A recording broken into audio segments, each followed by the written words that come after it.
صدیوں سے بادشاہ بننے والے اس آیت، اس وظیفے اور اس تسبیح سے ضرور فیض پاتے ہیں۔ صدیوں سے جو بادشاہ بنتے ہیں، جو شہنشاہ بنتے ہیں، وہ اس وظیفے سے ضرور فیض پاتے ہیں کہ بندہ فقیر سے شہنشاہ بن جائے، بس یہی ہے۔ اور آپ کی زندگی میں، یعنی حضرت امام جعفر صادق کی زندگی میں اس کے بہت فوائد، اس کے بہت فضائل، اس کی بہت برکات اور اس کے بہت کمالات۔ پوچھا کہ اس کا فائدہ کیا ہے، اور میں بس فقیر سے شہنشاہ بنا دیتا، یہ اس کا فائدہ۔ اس آیت کے اندر تسخیر ہے، اس آیت میں رزق ہے، تسخیر ہے، اس آیت میں رزق ہے، اس آیت میں درازی عمر ہے، اس آیت میں نہ ختم ہونے والا ایسا نظام ہے کہ اس آیت پہ یقین کرنے والا، میرا لفظ ذرا یقین بھی یقین سے سنیے گا، یقین بھی یقین سے سنیں، اس آیت پہ یقین کرنے والا، اس آیت کو پڑھنے والا، اس آیت کو اپنی زندگی کے معمولات میں شامل کرنے والا کبھی منگتا نہیں ہو سکتا انشاءاللہ۔ اس سے اگلی بات یہ ہے کہ اس آیت کو پڑھنے والا، اس کی نسلیں کبھی منگتی نہیں ہو سکتی، نسلیں کبھی منگتی نہیں ہو سکتی۔ آپ کو کچھ زندگی میں مجھے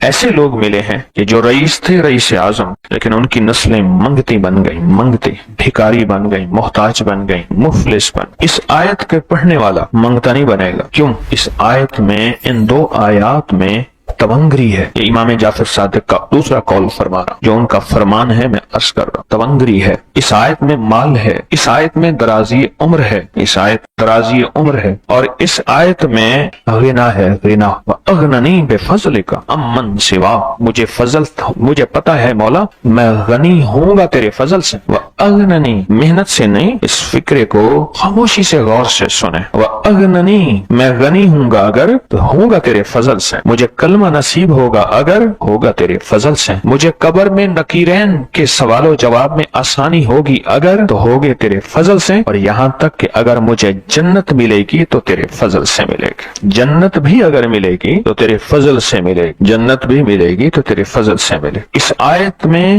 یعنی ان دو آیات میں غنا ہے، غنا ہے اس آیت، اور اس میں ضرورتوں کا پورا ہونا ہے، حاجات کا پورا ہونا ہے، اور اس آیت میں کفایت ہے، کفایت۔ ایک بندے کا کھانا 100 میں پورا ہو جانا یہ کفایت ہے۔ 1 روپے سے میری ضرورتیں پوری ہو جائیں، چاہے تو لاکھ کو میرا روپیہ کر دے تو میرا اللہ چاہے روپے کو لاکھ کر دے، اللہ میرا چاہے کک کو لاکھ کر دے، اللہ میرا چاہے لاکھ کو کک کر، کک تنکا۔ سورۃ توبہ کی آخری 2 آیات، لقد جاءکم رسول۔ کسی نے حضرت امام جعفر صادق سے پوچھا کہ حضور یہ فرمائیں کہ سورۃ توبہ کی آخری 2 آیات کے فضائل کیا ہیں، فوائد کیا ہیں، اس کے فوائد اور فضائل کیا ہیں؟ فرمایا بس یہی ہے کہ بندہ فقیر سے شہنشاہ بن جاتا ہے، بس یہی۔ کتنے بڑوں نے، مخدوم نوح صاحب، حالہ سندھ، بہت بڑی ہستی ہیں، مزار ہے، دربار ہے، مخدوم محمد نوح حالہ سندھ میں، ان کی عمر بہت لمبی تھی۔ کسی نے ان سے درازی عمر کا راز پوچھا، فرمانے لگے میری درازی عمر کا راز سورۃ توبہ کی آخری 2 آیات۔ مخدوم نوح صاحب، دعا کیا ہے؟ وَأَغْنَنِي بِفَضْلِكَ عَمَّنْ سِوَاكَ، اور اس کی طاقت کیا ہے اور اس کی تاثیر کیا ہے؟ مثلا دعا ہے، آقا کی بارگاہ میں ایک شخص مقروض، پریشان، غربت اور تنگدستیوں کا مارا ہوا، حالات کا ہارا ہوا، زندگی سے بیزار، معاشرے نے اس کو، زمانے نے اس کو چھوڑ دیا، معاشرے نے، زمانے نے چھوڑ دیا، اور حضور کی بارگاہ میں حاضر ہوا تو حضور نے فرمایا تو پڑھ اللہم اکفنی بحلالک عن حرام، اغننی بفضلک عمن سواک، اللہم اکفنی بحلالک عن حرام، اللہ میری کفایت فرما، کفایت فرما۔ کفایت سے مراد یہ ہے، کبھی وہ ایک بابا جی کہتے تھے کہ نہیں لوڑ دی تھوڑ نہ ہوئے، مجھے جس چیز کی ضرورت ہو وہ ہر وقت مجھے ملتی رہے، اللہ ایسی کفایت فرما یا کسی کا محتاج نہ رہوں، ایسی کفایت فرما میں عاجز نہ بنوں، ایسی کفایت فرما ایک ایک چیز کو ترستا نہ رہوں، اللہم اکفنی بحلالک عن حرامک، پر کفایت کرنے میں میرے ساتھ حلال کے معاملے کرنا تیری تقسیم ہے، تیری ترتیب ہے، اللہ مجھے حلال بھی چاہیے، ایسا چاہیے جس میں وسعت ہو، اور ایسا چاہیے جس میں برکت ہو، اور ایسا چاہیے جو میری ساری ضرورتوں کی کفایت کرتے، ساری ضرورتوں کی کفایت۔